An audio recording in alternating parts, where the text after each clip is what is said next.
saya sangat menghormati profesi ini. Jadi bagi saya coach ini adalah sangat profesi yang sangat mulia. Jadi saya memandang ini sebagai sebuah profesi. Saya suka masak, tapi saya tidak berani mendeklarasikan diri sebagai seorang chef. Ya, kalau saya masak di rumah itu untuk keluarga dan sebagainya. Saya kalau bikin steak enak padahal. Nggak percaya. Nanti kita buktikan ya. Bikin kopi apalagi. Ya. Tapi saya tidak mengatakan diri saya adalah barista. Bagaimana saya bisa memberikan dampak kepada sebanyak-banyaknya orang, lalu kemudian mereka muncul potensi terbaiknya dan mereka terinspirasi untuk melakukan hal yang sama kepada orang lain, dan saya membayangkan, waduh, dampaknya akan luas sekali dan mungkin itulah amal saya selama di dunia. Gitu. Apa kabar Coaching Leaders? Kembali lagi di Coaching Corner bersama Kubi Coaching. Coaching Corner adalah sebuah program dari Kubi Coaching untuk berbagi dan sekaligus wadah kami untuk berdiskusi tentang apa saja wawasan mengenai salah satu teknik pemberdayaan yaitu coaching. Nah, perkenalkan kami dari Kubi Coaching. Kami adalah salah satu bagian dari Kubik Leadership Group yang fokus membantu para pemimpin dalam memberdayakan diri dan anggota timnya agar lebih resilience melalui Solution Focus Coaching. Nah, perkenalkan kembali lagi dengan saya, Kristi Ahya, dan kali ini saya kembali ditemani oleh Coach Fauzi Rahmanto, salah satu eksekutif coach dari Kubik Coaching. Apa kabar, Coach Fauzi? Alhamdulillah baik, sehat, Mbak Kiti. Mbak Kiti gimana kabarnya? Alhamdulillah sehat. Oke, Oke. senang ya bisa ketemu coaching leaders lagi. Siap, sama-sama. Coach Fauzi, kali ini kita membahas topik yang sebenarnya menarik nih saat ini Ya. lagi banyak jadi perbincangan, Cela. Coach ternyata banyak yang ngomongin nih. Oke. Oh.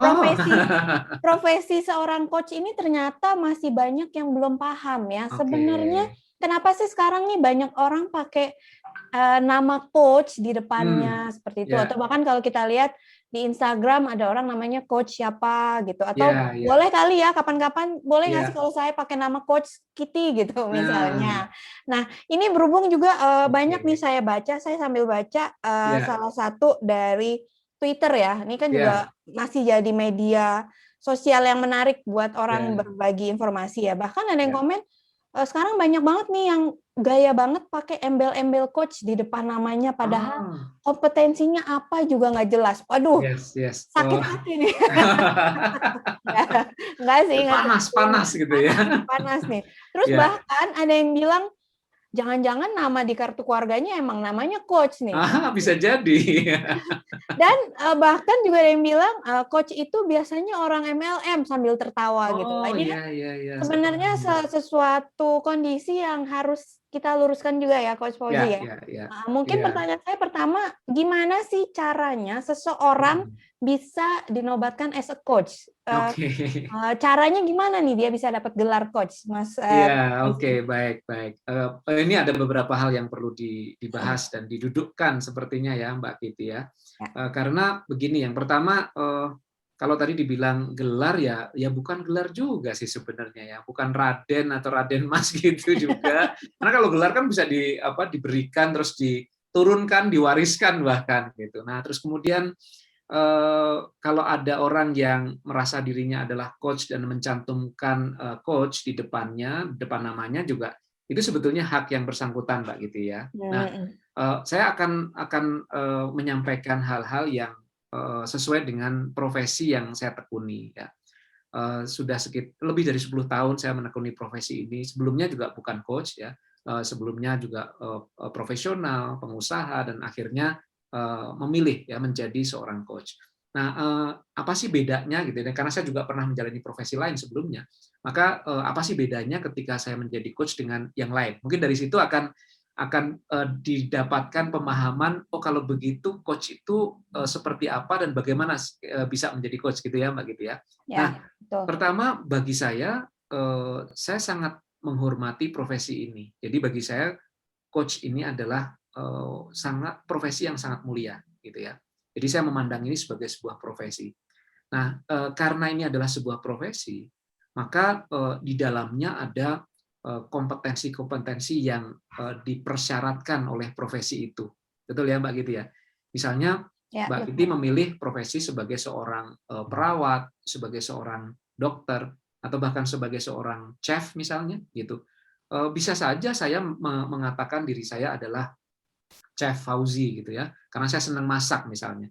Tetapi kan kalau saya ingin menggunakan embel-embel chef Ya, betul. tadi dalam kaitan profesi saya, gitu, saya Nah, mau menjadi seorang chef profesional, maka tentu ada perjalanan yang harus saya tempuh, ada kemampuan-kemampuan yang harus saya kuasai, dan juga ada rekognisi ataupun pengakuan dari organisasi profesi saya, gitu kan? Nah, ini yang perlu didudukkan gitu. Nah, pertama silahkan, misalnya mau mengembel-embeli diri gitu ya dengan coach A, coach B, dan coach C dan sebagainya, tidak ada larangan sama sekali. Tapi once kita menyatakan diri bahwa ini adalah pilihan hidup saya dan saya berniat sebagai seorang coach profesional, saya memutuskan menjadi seorang coach profesional, maka tempuhlah gitu ya ongkosnya gitu, yaitu melatih kemampuan kapasitas sebagai seorang coach profesional gitu. Karena pertanggungjawabannya nggak mudah, Mbak Kiti gitu. Saya pernah ditanya, alas jadi coach kan nggak nyawa, bukan urusan nyawa gitu ya. Bolehlah sembarangan kita taruh gitu nama coach, kan urusannya bukan nyawa.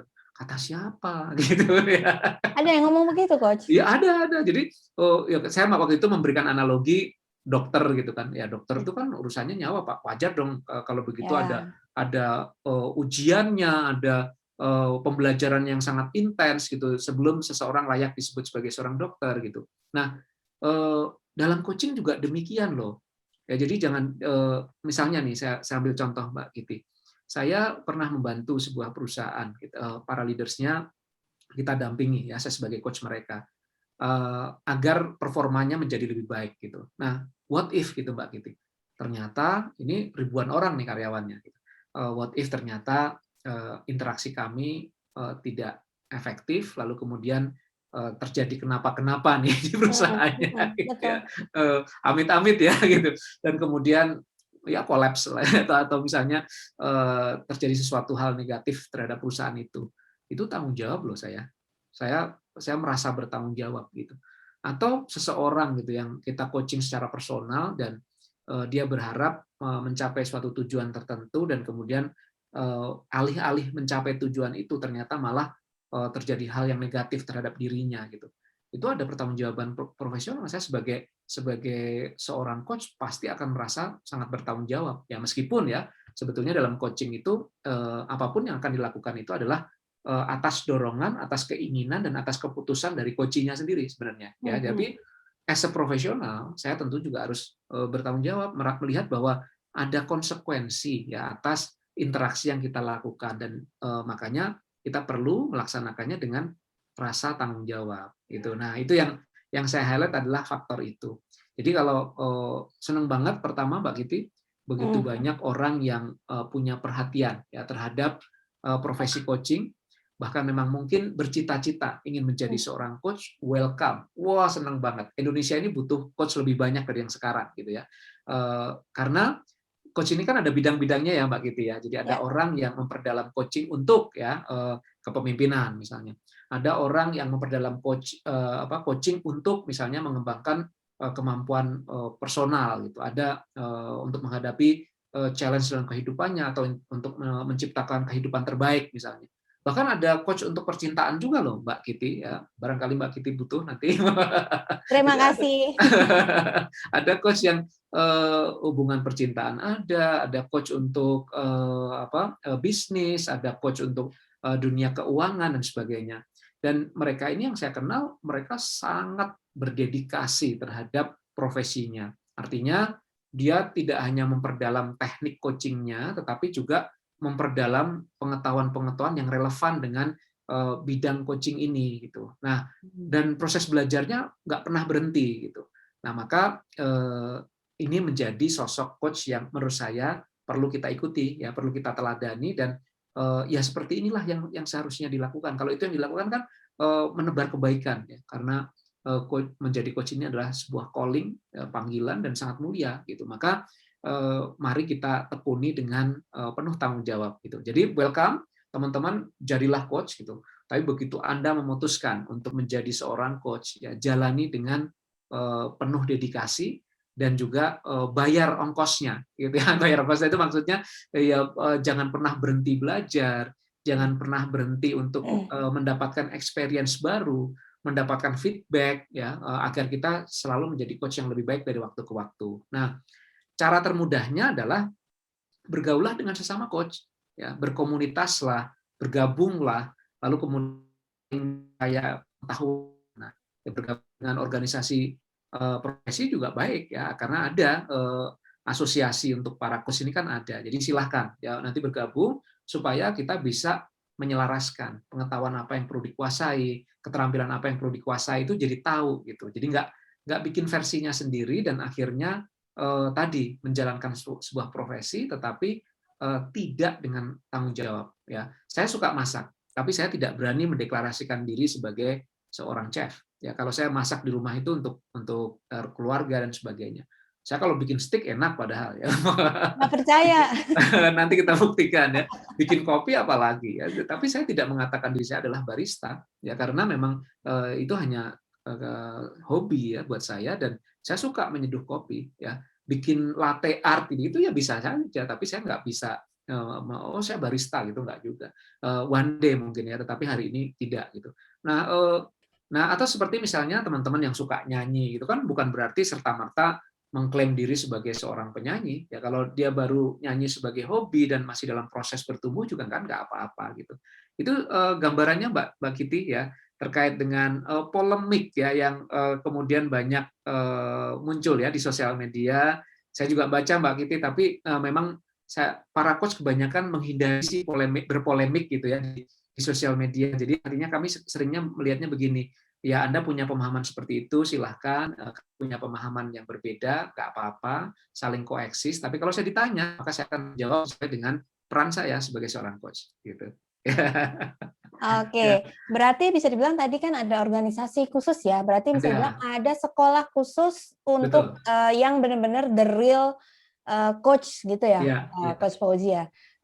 Kira-kira gambarannya seperti apa sih sekolah tersebut? Misalkan kita bicara tentang sekolah, berarti kan harus ada kompetensi khusus yang harus dites, harus dicapai, harus dimiliki standarnya. Nah itu bisa mungkin digambarkan sedikit nggak, Coach? Misalnya standar minimalnya nih kalau kita bicara you are as a coach, maka Anda harus punya kompetensi A, B, C. Nah ini bagaimana, Coach? Nah, Mbak Kiti, terkait dengan kemampuan yang harus dimiliki, inilah enaknya kalau kita bergabung dengan organisasi profesi coach gitu. Ada federasi, ada asosiasi, macam-macam lah. Saya nggak bisa nyebut merek di sini ya, karena setiap orang punya preferensi masing-masing, silahkan. Dan ada yang kelas dunia ya, secara internasional gitu. Ada juga yang lokal juga Mbak Kiti, yang di Indonesia juga ada. Nah, jadi silahkan bergabung dengan mereka apapun itu, karena dengan bergabung bersama dengan sesama coach, kita paling tidak bisa memahami kemampuan-kemampuan apa yang perlu dilatihkan gitu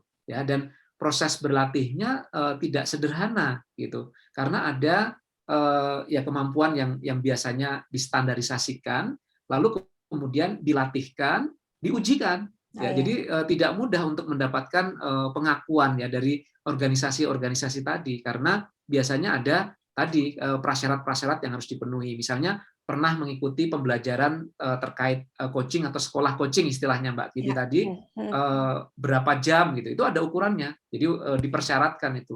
Dan punya pengalaman melakukan coaching itu juga dipersyaratkan. Ya sudah pernah menjalankan sesi coaching sekian sesi gitu. Itu dipersyaratkan. Nah, maka nggak mudah gitu untuk kemudian tiba-tiba saya self claim gitu sebagai now I am a coach gitu ya. Jadi langsung mendeklarasikan diri itu ya tidak mudah karena ada proses yang perlu dijalani tadi. Dan dari organisasi coaching yang saya ikuti itu para coach yang berada di sana kalau saya amati itu pengalaman sesi coachingnya kan ribuan mungkin jamnya gitu ya Mbak Kiti ya. Ratusan bahkan ribuan jam gitu ya. Nah, ini berbeda sekali dengan beberapa coach ya yang saya juga sebetulnya kenal baik gitu. Kemana-mana sudah menggunakan nama coachnya dan sebagainya, tapi ketika kita berdiskusi gitu dan sebagainya, saya mencoba ingin mengetahui siapa saja coachingnya, sudah berapa coaching hours dia jalani dan sebagainya. Ternyata bahkan ada yang belum pernah melakukan sesi coaching sama sekali loh Mbak Giti. Ya, tetapi sudah menamakan dirinya I'm a coach now gitu ya. Nah, saran saya kalau gitu nggak boleh ya, bukan nggak boleh. Kalau begitu ambil konsekuensinya gitu. oh berarti saya kurang praktek nih, ya udah saya praktek gitu. Lah dia seringnya dipanggil seminar, dan bahkan dia menamakan sesi seminarnya itu coaching gitu ya. Jadi saya mau coaching nih dengan dengan teman-teman dari kota Anu gitu, pernah cerita ke saya. Coachingnya dengan berapa orang gitu, satu orang atau grup atau seperti apa modelnya? Oh ya satu, kita seminar aja rame-rame begitu, nanti saya coaching di sana gitu ya. Ya monggo gitu ya. Artinya kalau punya pemahaman seperti itu, tapi maksud saya gini, kalau itu adalah sebuah seminar, kenapa sih nggak dinamakan seminar aja, kan nggak apa-apa ya, karena coaching itu nggak lebih baik dibanding yang lain kok gitu. Jadi saya kadang-kadang keprihatinannya adalah seperti itu, merasa perlu melabeli diri seorang coach karena oh ini kan keren gitu, jadi for the sake of keren gitu. Nah kalau di situ berarti Anda tidak menjawab calling sebagai seorang coach gitu, karena Anda pengen keren aja. Padahal filosofi dasar seorang coach itu malah nggak pengen tampil, Mbak. Jadi ketika seseorang merasa mendapatkan calling sebagai seorang coach, itu biasanya yang saya amati, dia itu malah nggak pengen menonjol, ya, karena dia merelakan coaching-nya yang menonjol. Dia merelakan orang yang dibantunya itu yang shine, gitu, yang berkilau, yang berkilap, dia sendiri berada di belakang layar, gitu. Itu berarti dia dapat tuh jiwa atau soul-nya seorang coach. Tapi kalau aku pengen tampil di banyak webinar, di banyak seminar, dikenal sebagai coach, dan orang memuja saya sebagai seorang coach, waspada, ini jangan-jangan bukan calling sebagai seorang coach. Ini calling as a celebrity mungkin, ya, dan nggak apa-apa juga. Sekali lagi nggak apa-apa. Tetapi salah tempatnya di. Saya selalu teringat coach ini coach olahraga ya, yang berada di balik kesuksesan figur seperti Muhammad Ali, terus petinju-petinju legendaris zaman dulu seperti Sugar Ray Leonard dan sebagainya. Itu nggak ada yang kenal gitu ya namanya gitu. Ketika petinjunya dikenal number one in the world, tapi ditanya dia di coach sama siapa, jarang yang tahu.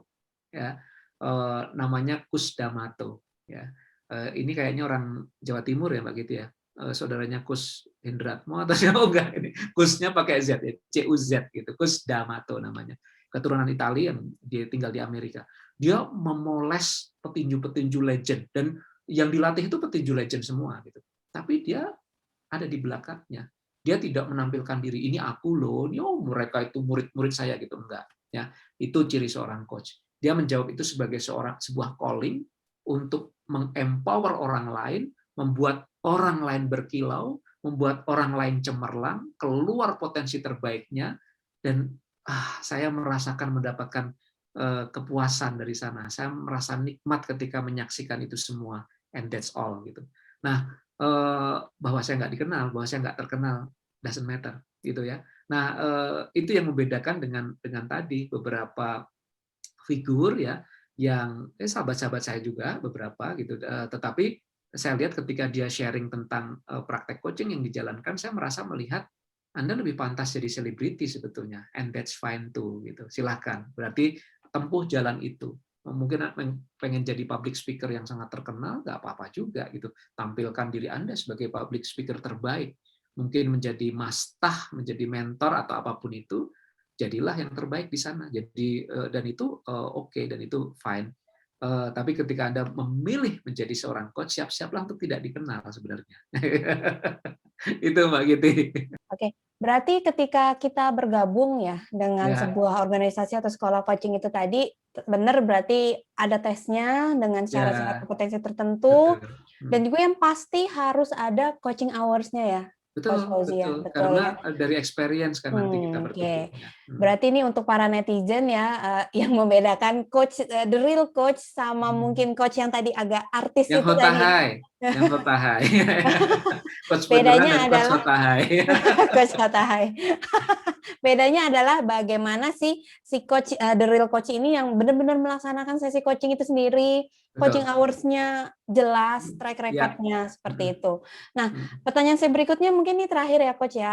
Ya. Ini kan dalam kita menjadi coach ini kan hubungannya manusia dengan manusia ya, betul ya. Berarti bagaimana kita membangun hubungan, bagaimana kita bisa menggali seseorang. Ya. Berarti tantangannya di sini ada pertanyaannya, siapa aja sih yang bisa jadi coach nih, yang bisa mendaftar ke sekolah coach itu sendiri? Apakah harus seseorang dengan latar belakang mungkin psikologi yang memang banyak belajar tentang manusia, atau bagaimana nih coach nih? Ya. Saya juga tidak punya latar belakang psikologi gitu ya. Jadi prasyaratnya sebenarnya sederhana kalau buat saya. Ini dari pengalaman saya dan pendapat saya ya. Jadi kalau saya melihat ini menjawab panggilan Mbak Giti, calling gitu. Jadi saya tuh dari dulu ketika saya menekuni profesi yang lain ya, menjadi tenaga profesional sebagai pebisnis maupun sebagai trainer gitu. Yang menjadi perjalanan hidup saya adalah awalnya saya memandang profesi itu hanya ya buat cari uang gitu ya. Terus kemudian nambah network, banyak teman gitu, nambah pengetahuan, that's all gitu. Tapi makin ke sini tuh kan mulai terpikir saya pengen mengerjakan sesuatu yang bermakna gitu ya. Yang maknanya adalah saya menanam sesuatu yang buahnya nanti bahkan bisa dinikmati jauh-jauh hari sesudahnya gitu. Ya, dan saya menjawab panggilan itu. Saya mau ambil peran itu. Saya ingin menjawab panggilan bahwa bagaimana saya bisa memberikan dampak ya kepada sebanyak-banyaknya orang, lalu kemudian mereka muncul potensi terbaiknya dan mereka terinspirasi untuk melakukan hal yang sama kepada orang lain, dan saya membayangkan, dampaknya akan luas sekali, dan mungkin itulah amal saya selama di dunia gitu ya. Inilah benih yang coba saya tanam, dan saya secara pribadi merasa dan berharap dan berdoa itu adalah pemberat timbangan saya di akhirat kelak gitu. Nah, jadi semua orang pasti akan menemukan reason yang berbeda ya Mbak Giti ya, tetapi temukan dulu reason atau why-nya tadi gitu. Karena begitu Anda motivasinya tadi ya, misalnya ya, biar tajir gitu, ya mungkin Anda akan kecewa gitu ya. Atau biar terkenal gitu ya, mungkin juga Anda akan kecewa gitu, karena coach malah nggak, kalau coach yang benar itu jarang dikenal sama orang lain gitu. Dan banyak kekecewaan lain lagi gitu. Nah, tetapi ketika Anda, saya itu pengen gitu mengempower orang gitu, memberdayakan orang yang potensial kok, tapi performance-nya nggak keluar performance terbaik, dan begitu saya ketemui, saya temani, dia jadi somebody gitu, dan itu membuat saya kebayang dia juga akan melakukan hal yang sama ke orang lain, dan betapa menjadi buah yang luar biasa gitu. Nah, ketika calling seperti itu ada, jadilah coach gitu ya. Saya undang Anda, ayo kita belajar bareng gitu. Jadi saya undang Anda. Nah, tapi kalau motivasi lain yang muncul, sebaiknya ditemukan dulu why-nya tadi. Nah, yang kedua adalah ketika kita sudah jawab calling tadi, maka tempuhlah perjalanannya gitu, dan perjalanannya seumur hidup gitu. Saya berkali-kali menekankan bahkan ke keluarga saya, ke anak saya dan sebagainya. Saya akan menjalani profesi ini sampai saya nggak bisa ngapa-ngapain lagi, Mbak gitu. Ya, kalaupun saya masih bisa melakukan coaching lewat teks gitu ya, saya akan lakukan gitu. Kalau saya terbaring dan kemudian hanya bisa bercakap-cakap untuk melakukan percakapan coaching, saya akan lakukan ya, karena saya sudah menyaksikan perubahan yang dialami oleh orang ya, perubahan positif akibat sebuah percakapan gitu. Saya mengalaminya, saya pernah melakukannya kepada orang lain, dan apa yang saya lihat itu sesuatu yang buat saya it worth gitu.